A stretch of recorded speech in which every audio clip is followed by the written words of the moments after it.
पूरी तरह से निर्दोष हूँ।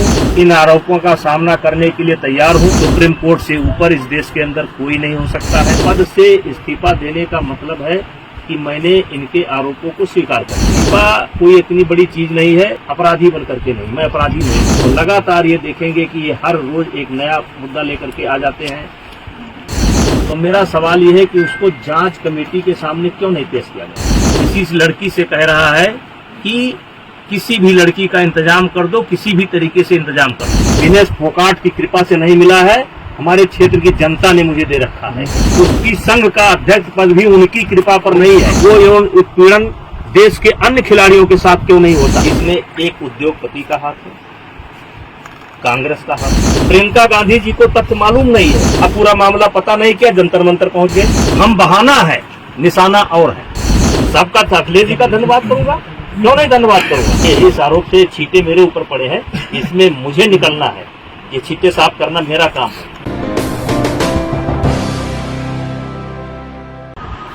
सुप्रीम कोर्ट पर पूर्ण आस्था और विश्वास है और इस देश के अंदर सुप्रीम कोर्ट से कोई बड़ा नहीं हो सकता। और सुप्रीम कोर्ट ने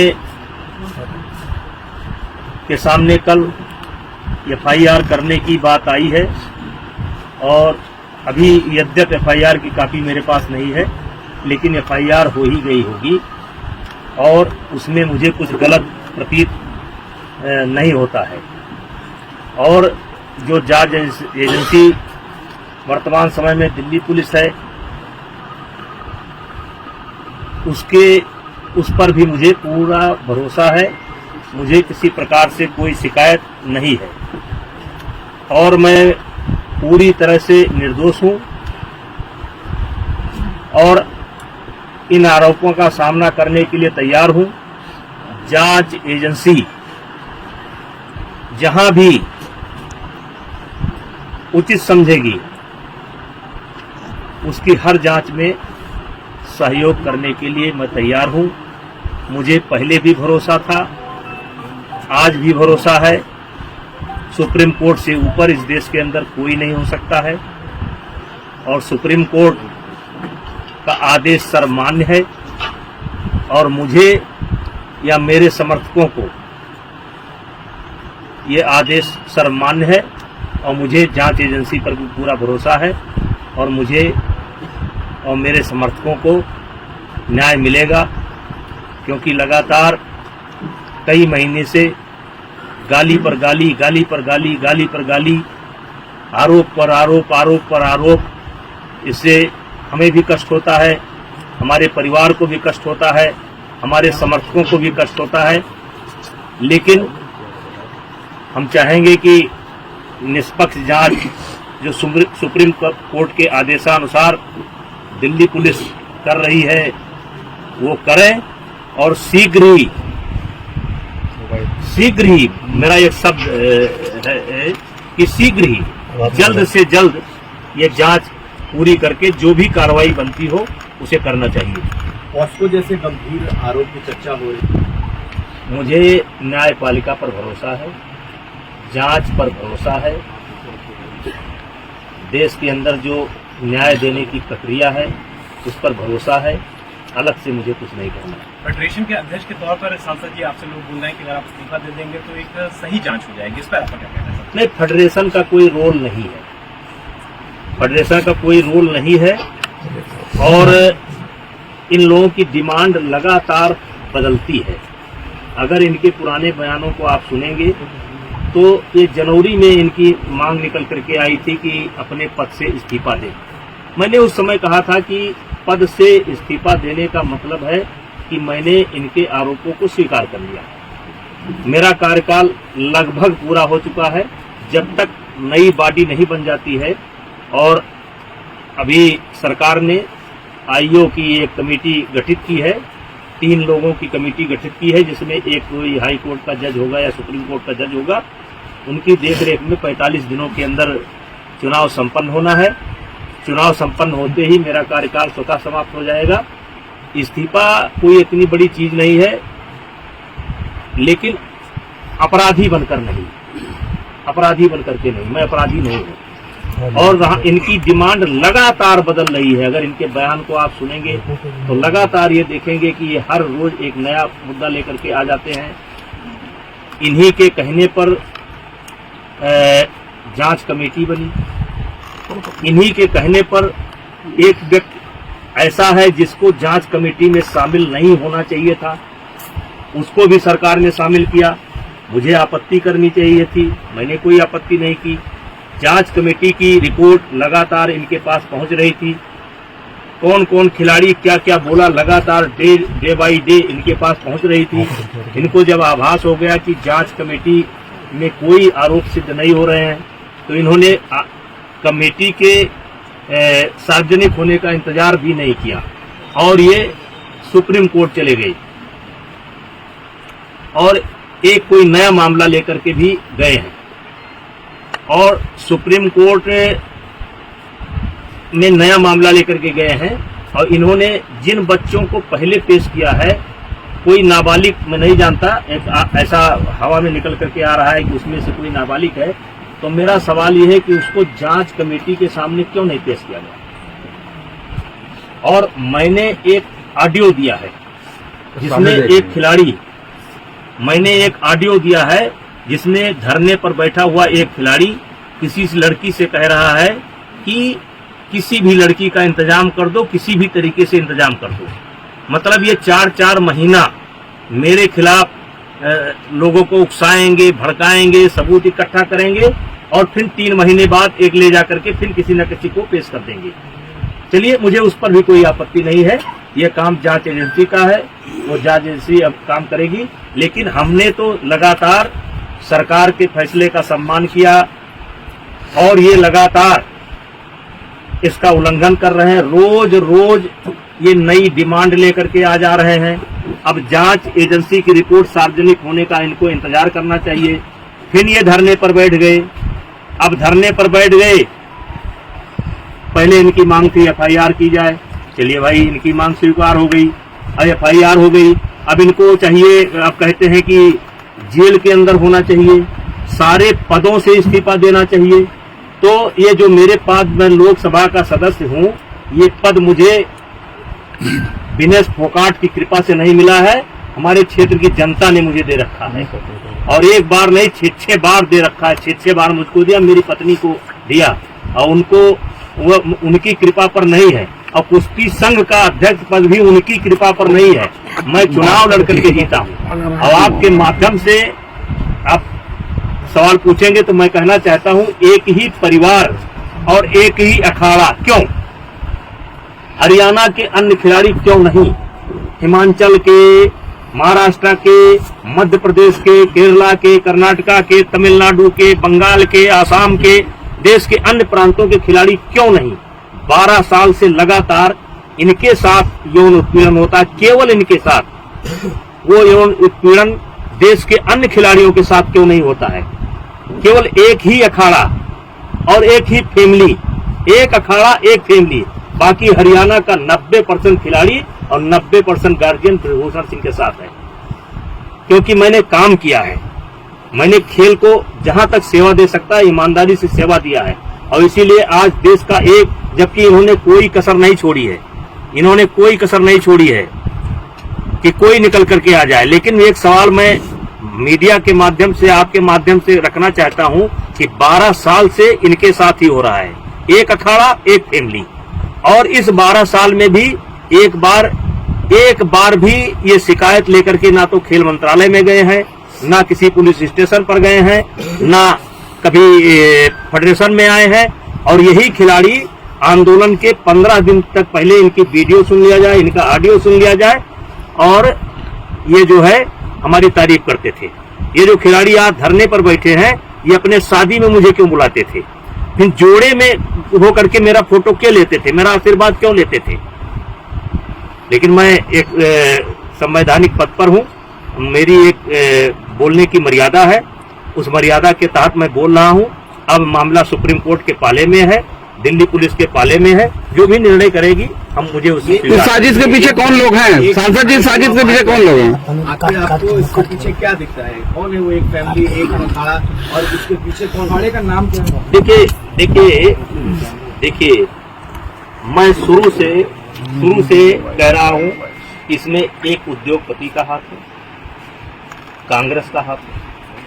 मैं शुरू से इस बात को बोल रहा हूं। एक उद्योगपति, मैंने नाम नहीं बोला है कौन सा उद्योगपति, देश के कुछ उद्योगपतियों का इसमें हाथ है जिनको मुझसे कष्ट है, और कांग्रेस का हाथ है। शुरू बोला था और आज दिखाई पड़ गया कि किसका हाथ है। जब इनकी मांग मान ली गई, FIR दर्ज की गई, जांच तरीके से कहिए कि कार्रवाई शुरू हो गई, तो तब आप क्यों नहीं जा रहे हैं? अब क्यों मोदी जी के खिलाफ बोल रहे हैं? अब क्यों खेल मंत्रालय के खिलाफ बोल रहे हैं? अब क्या जरूरत है? पप्पू यादव को बुलाने की क्या जरूरत है? केजरीवाल को बुलाने की क्या जरूरत है? वो कोई रिटायर गवर्नर है, क्या नाम उसका, सतपाल मलिक को बुलाने की क्या जरूरत है? प्रियंका गांधी जी को तथ्य मालूम नहीं है। जिस दिन प्रियंका गांधी जी को तथ्य मालूम होगा कि दीपेंद्र हुड्डा ने कहां ला करके मुझे फंसा दिया, उस दिन उनको मालूम पड़ेगा। एक जांच की रिपोर्ट आएगी तब उनको मालूम पड़ेगा गलत जगह पर फंस गए। आज जो कांग्रेस की दुर्गति हो रही है ना, इसीलिए हो रही है। कभी वो सर्जिकल स्ट्राइक पर सवाल उठाएंगे, कभी एयर स्ट्राइक पर सवाल उठाएंगे, कभी कोरोना पर सवाल उठाएंगे। अब पूरा मामला पता नहीं क्या जंतर मंतर पहुंच गए। जांच का इंतजार कर लेते, दिल्ली पुलिस की रिपोर्ट का इंतजार कर लेते, तब जंतर मंतर पहुंचते। सांसद जी, राजनीतिकरण हो रहा है, आम आदमी पार्टी पहुंच रही है। तो जैसे कह रहा हूं कि ये खिलाड़ियों का धरना नहीं है, ये कुछ षड्यंत्रकारी लोग हैं जो हमारी पार्टी को नुकसान पहुंचाना चाहते हैं, जिसमें मुझे मुहरा बना रहे हैं। यानी कि निशाना जरूर आप लोग है, लेकिन लक्ष्य दूसरा है कोई। नहीं, निशाना हमारे ऊपर है, हम बहाना है, निशाना और है, और निशाना आ रहा है। आज देख लिए, जैसे जांच कमेटी पर आपने कैसे सवाल खड़ा कर दिया। आपके कहने पर एक ऐसे व्यक्ति को कमेटी में शामिल किया गया जिसको नियमतः नहीं शामिल किया जा सकता था, क्योंकि उसी ने धरने की परमिशन ली थी, और उसके बावजूद भी उसको कमेटी में शामिल किया गया। आपको लगता है सरकार झुकती चली गई है इन लोगों के सामने? यही वजह है कि मांग बढ़ती चली गई। अब देखिए, मैं सब चीजों पर नहीं बोल सकता। मामला और सुप्रीम कोर्ट के संज्ञान में है और पुलिस के निगरानी में है, मैं बहुत कुछ नहीं बोल सकता। सांसद जी, सर, इससे आपने एक बात कही थी कि आपने जो ऑडियो थी वो ऑडियो किसको दी है? वो जो एक खिलाड़ी की ऑडियो, जांच कमेटी को। जांच कमेटी कौन खिलाड़ी था ये कोई जरूरी है भाई? जांच कमेटी को दे रखी है। वो लड़कियों से बात करता है कि भाई देखो, कोई लड़की बात कर लो, कोई लड़की किसी भी तरीके से कोई लड़की ले आओ, और ले आए। क्योंकि जो आईओ के सामने जो बच्चे पेश हुए हैं, या जो बच्चे ओवरसाइट कमेटी के सामने पेश हुए हैं, उसमें वो बच्चा नहीं था। यद्यप मुझे उस बच्चे का नाम पता भी नहीं मालूम है, लेकिन वो बच्चा नहीं था। सांसद जी, जैसे कि 16 से 18 इधर खेल हुआ, तो क्या इस खेल को जो पहली बार रोका गया था और दोबारा हो गया, इसके बाद ये टाइमिंग क्या, कैसे देखा जाए कि ये धरना शुरू हो गया? अब देखिए, बहुत अच्छा सवाल आपने किया। ये कहते हैं कि मुझे कुश्ती को बचाना है, इसलिए हम इस धरने पर बैठे हैं। हमारे देश को एशिया चैंपियनशिप जूनियर अलॉट थी, आपने पत्र लिख लिख करके उसको कैंसिल करवा दिया। ये इन्होंने कुश्ती को बचाया। दूसरा, ओपन नेशनल टूर्नामेंट हो रहा था, उसको इन्होंने रद्द करवाया। एक काम ये उन्होंने कुश्ती को करके बचाया। महिलाओं का कैंप चल रहा था, बच्चियां आ चुकी थी, उनको कैंप छोड़ करके भागना पड़ा, और वो आज तक कैंप नहीं लग पाया। ये इन्होंने कुश्ती को बचाया। और जब ओवरसाइट कमेटी बनी थी तो उसमें 3 सप्ताह का समय दिया गया था। 3 सप्ताह के बजाय मैंने 3 महीने तक वेट किया, और जब ओवरसाइट कमेटी समाप्त हो गई, उसने अपना कार्यकाल समाप्त किया, क्योंकि हमारी फेडरेशन को भंग नहीं किया गया था। हमारी फेडरेशन को भंग नहीं किया गया था। जब ओवरसाइट कमेटी ने अपने आप को ये हो गया कि अब ओवरसाइट कमेटी नहीं है, तो चूंकि देश में जैसे इस समय एशिया चैंपियनशिप होना है, फिर वर्ल्ड चैंपियनशिप होना है, हमारे यहाँ खेल रुका हुआ है, कोई नेशनल नहीं हो रहा है, कोई ओपन नेशनल नहीं हो रहा है। तो जब नेशनल नहीं होगा, अब जैसे कैडेट है, अगर कैडेट का नेशनल नहीं होगा, अंडर 15 का नेशनल नहीं होगा, तो एशिया जाने के लिए टीम कैसे बनेगी? एक प्रक्रिया है ये। कि पहले हमको कराना पड़ेगा, हमारी फेडरेशन भंग नहीं थी, हमने जो है इस खेल को करवाया। अब ये खेल को करवाया तो हमने भाई हरियाणा के खिलाड़ी लड़े, बहुत बड़ी संख्या में लड़े, बच्चे मेडल लेकर के गए। मैंने कोई मेडल सेरेमनी नहीं की, मैंने कोई मेडल सेरेमनी नहीं की, मैं कभी अखाड़े पर नहीं गया, मैं जो है बैठ करके अपनी कुश्ती को देखता रहा। कुश्ती देखने का अधिकार मुझको भी है। हरियाणा की कई बच्चियां मेरे पास आई कि सर मुझे फोटो लेना है। हमने कहा बेटा आज फोटो खिंचाओगे और कल इसी फोटो पर मुकदमा लिखाओगे। उन्होंने कहा नहीं सर मुझे तो लेना ही लेना है। फिर उनकी मां निकल करके आ गई, सर मुझे लेना ही लेना है। फोटो ले गए और उसके बावजूद भी मैं मेडल सेरेमनी नहीं किया। लेकिन ये कहते हैं कि मुझे खेल को बचाना है, तो खेल को बचाना है तो नेशनल को बंद कर देना है, ओपन नेशनल को बंद कर देना है। ये खेल को बचा नहीं रहे हैं और ये आने वाले समय में पता चलेगा कि इस 4 महीने के अंदर इन्होंने खेल का कितना बड़ा नुकसान कर दिया है। सर जी, इंटरनेशनल के खिलाड़ी नेशनल में भाग लेना नहीं चाहते थे। आप चाहते थे कि जो उत्तर प्रदेश के खिलाड़ी हैं, दूसरे राज्यों के खिलाड़ी हैं, वो भी भाग लें ताकि एक्चुअल जो खिलाड़ी अच्छा परफॉर्म कर रहे हैं वो आगे निकाल सके। क्या एक ये भी बड़ा कारण है जिसकी वजह से वो लोग जो समय धरने में बैठे हुए हैं, आपके खिलाफ बैठे हुए हैं? देखिए एक समय ऐसा था कि टीम कहीं की हो, खिलाड़ी हरियाणा के रहते थे, मैंने उस पर प्रतिबंध लगाया। लेकिन मैंने प्रतिबंध लगाया कि हरियाणा का खिलाड़ी अपने ही राज्य से खेलेगा।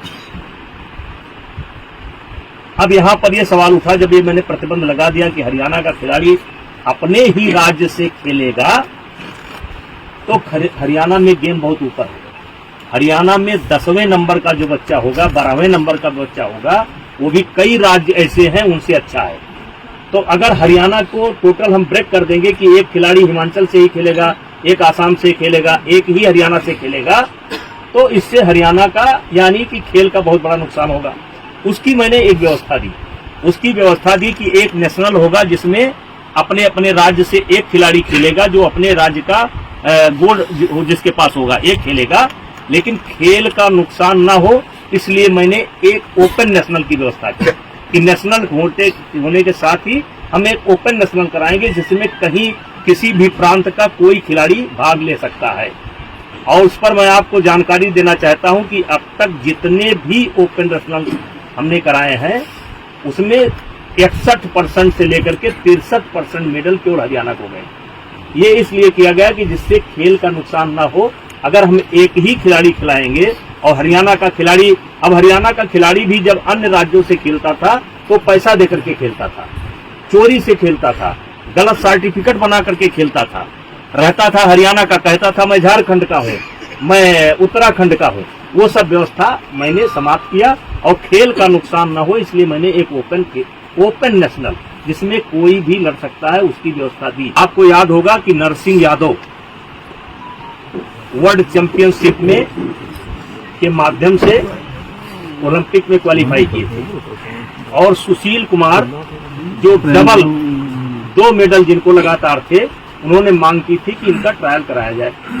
लेकिन उस समय हमारा जो नियम था कि जो क्वालिफाई करके आया है वही जाएगा, तो इसलिए नाते एक बहुत बड़ा विवाद हुआ और अंतोगत्वा सुशील कुमार और नरसिंह यादव का ट्रायल नहीं हो पाया। इस बार के ओलंपिक में मैंने महसूस किया कि इस व्यवस्था में परिवर्तन की जरूरत है, क्योंकि कई देश में ये व्यवस्था चल रही है। क्योंकि मान लीजिए कोई रेसलर है जिसने क्वालिफाई किया और वो उसको हल्की फुल्की चोट आ गई या उसकी थोड़ी तबीयत खराब है, तब भी वो नहीं बताता है कि हमारी तबीयत खराब है, तब भी वो नहीं बताता है कि हमको चोट है, क्योंकि मेडल नहीं आएगा तो ओलंपियन कहे जाएंगे।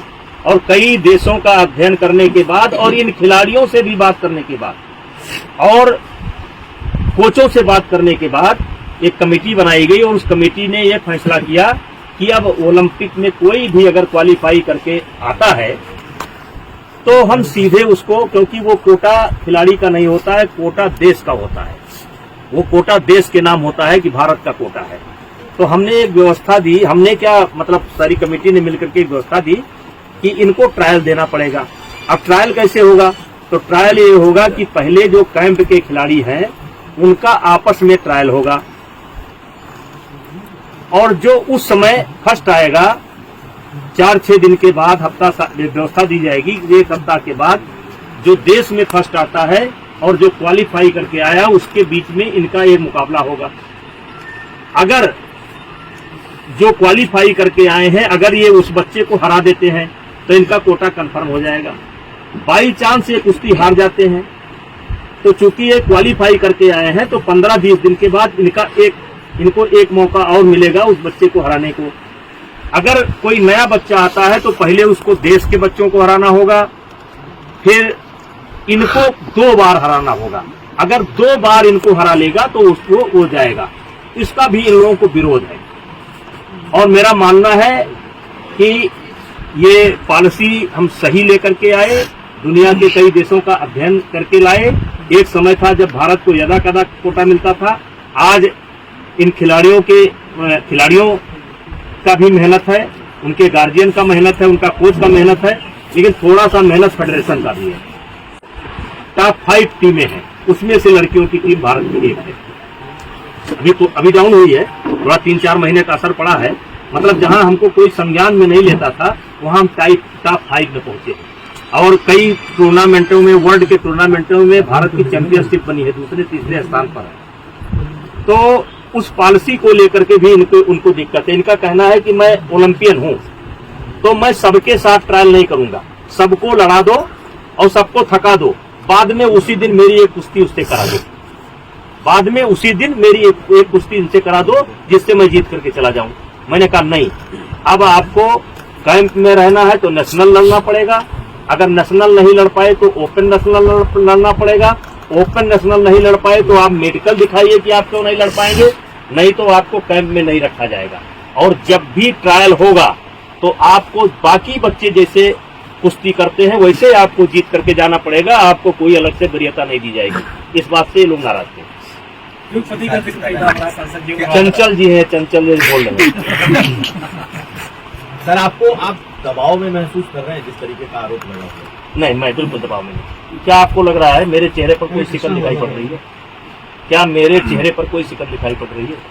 मुझे उच्च न्यायालय पर और जांच एजेंसी पर पूरा भरोसा है और मुझे लोगों को नहीं पता है लेकिन मुझे पता है, अपने बारे में मुझे पता है, अपने बारे में मुझे पता है और पूरे देश को पता चलेगा, ये गारंटी देता हूं। मुझे अपने बारे में पता है और पूरे देश को जब जांच की रिपोर्ट आएगी पता चलेगा कि सच्चाई क्या है। ये राजनीतिक लड़ाई है, इसमें षड्यंत्र है, कई उद्योगपति शामिल हो गए, एक नहीं कई उद्योगपति शामिल हैं। खिलाड़ी तो कह रहे हैं कि दिल्ली पुलिस को भरोसा नहीं। वो सांसद जी, जैसा कि आपने कहा कि खिलाड़ियों को पहले फेडरेशन पे विश्वास नहीं था, फिर एक कमेटी बैठी, उसमें अभी जांच आ रही है, उसमें कुछ क्लीन चिट मिलने की बात वो कह रहे हैं, इसमें उनको भरोसा नहीं है। अब सुप्रीम कोर्ट गए हैं, दिल्ली पुलिस है, तो क्या इनको आगे दिल्ली पुलिस और सुप्रीम कोर्ट पर भरोसा रहेगा? दिल्ली पुलिस पर तो कह दिया इन्होंने कि दिल्ली पुलिस पर मुझे भरोसा नहीं है। इन्होंने तो कह दिया कि दिल्ली पुलिस पर मुझे भरोसा नहीं है। इनके बयान आने शुरू हो गए कि दिल्ली पुलिस पर इनको भरोसा नहीं है। और मैं पूछना चाहता हूं, जब आपकी हर डिमांड पूरी हो रही है, डिमांड पर डिमांड आपकी पूरी हो रही है, तो किस बात के लिए किस बात पर जंतर मंतर पर बैठे हैं? तो कुल मिला के वो हरियाणा पुलिस पे वैसे भरोसा करेंगे क्या?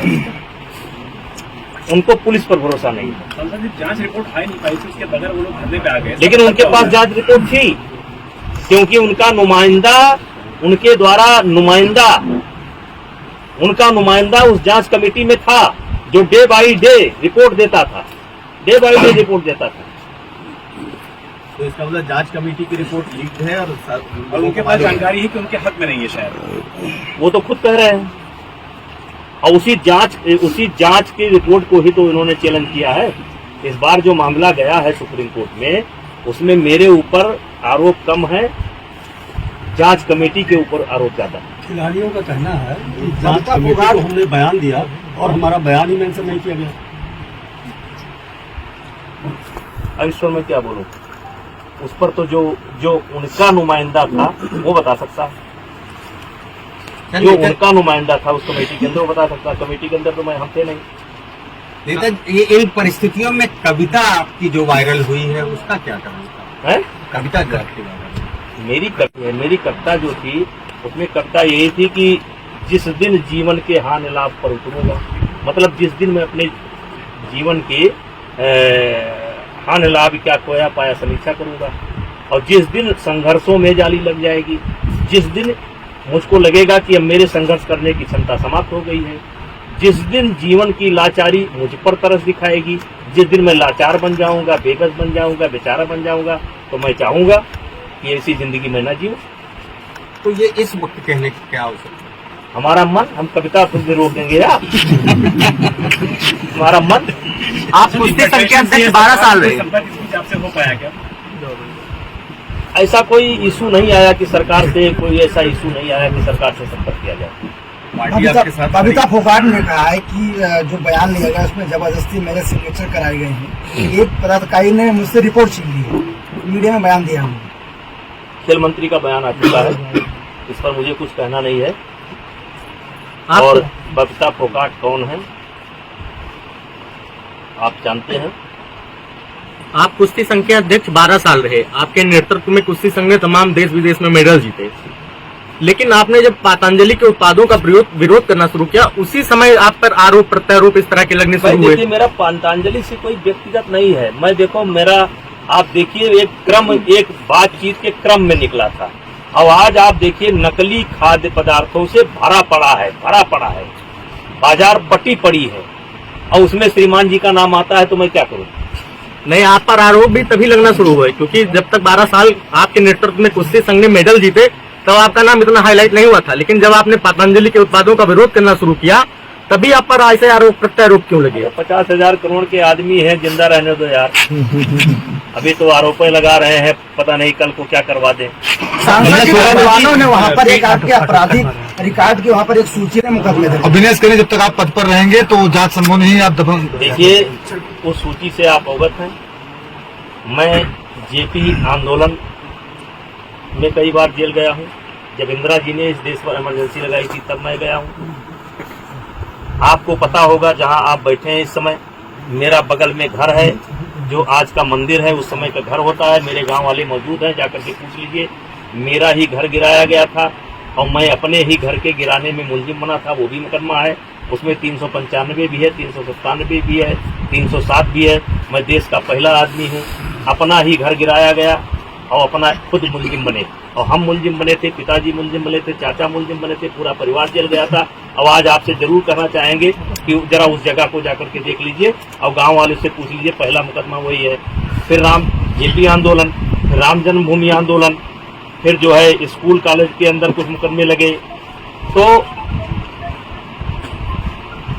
लेकिन एक भी मुकदमे में मुझे 1 घंटे की सजा नहीं है।